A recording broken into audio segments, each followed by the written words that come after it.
Those who are living a truly exceptional life have achieved financial freedom. This freedom allows them to give more focus to the priorities of their life, design a unique lifestyle, and contribute to the causes that are important to them. However, as Jim will illustrate, the quest for financial independence must begin with a true desire to serve our fellow human beings.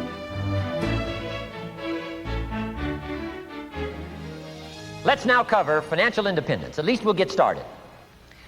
Everybody has to wrestle now with their own concept of financial independence or getting rich or becoming wealthy. I know some people are a little uncomfortable with those kind of phrases, and I can understand that. You know, we've heard the phrase, which is true, to love money would certainly be evil. But money's not evil. There is some evil ways to acquire it. The difference between greed and ambition. Contrary to the movie Wall Street, greed is not good. Greed is evil and must be dealt with. Greed is evil. Greed hopes for something for nothing. Greed hopes for more than its share. Greed hopes for something at the expense of others. We call that evil. Right, we should lock them up. It's true. Make them pay the price. Greed is not good. Here's what is good: ambition. Legitimate ambition. Legitimate ambition says, I only want something at the service of others. Not the expense of others, but at the service of others. Jesus gave the greatest scenario for success when he said, whoever wishes to be the greatest, nothing wrong with wishing to be the greatest. It's called enlightened self-interest. But he gave the key to those who wish to be the greatest. Here's what he said: find a way to serve the most. Service to many leads to greatness. Not the expense of many.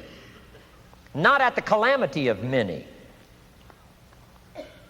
The greed for power caused Stalin, in his day and time, to kill 30 million of his own countrymen. His greed and lust for power was so powerful. It is true. Absolute power corrupts absolutely. Stalin, probably one of the best examples. He was willing to kill 30 million of his own countrymen to satisfy his greed for power. Power at the expense of others, not at the service of others, but at the expense of others. But Jesus turns the whole scenario around and says, to be the greatest, the most powerful, is a worthy ambition as long as it's done in this mode. Here it is, at the service of many. Service to many leads to great wealth. Service to many leads to great recognition. Service to many leads to great satisfaction. Zig Ziglar probably said it as well as anybody could say it. If you help enough people get what they want, you can have everything you want. That's not greed. It's called legitimate ambition at the service of. But I know some people have, they're struggling with this idea, and we talk about how to get rich. I've been teaching kids, all these years. How to be rich by 40, 35 if you're extra bright, much sooner if you find a unique opportunity. And some people are a little disturbed by that, teaching kids how to get rich, teaching kids how to make a fortune. So I've modified it a little bit, and here's the best I've been able to come up with. And that is the goal to become financially independent. A little softer than rich, a little softer than make a fortune, and sometimes it's a little easier for it to go down, or at least comprehend, if it's put, I think, in these terms. Financial independence. Here's my definition of financial independence: the ability to live from the income of your own personal resources.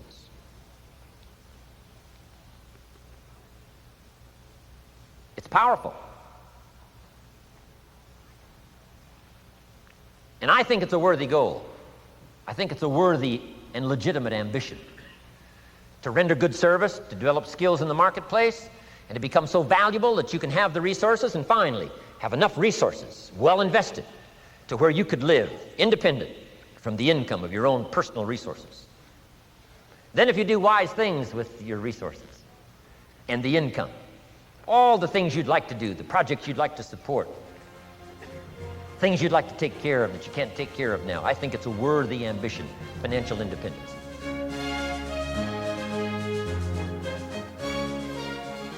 With that background, let me recommend a book for you to read. The title is The Richest Man in Babylon.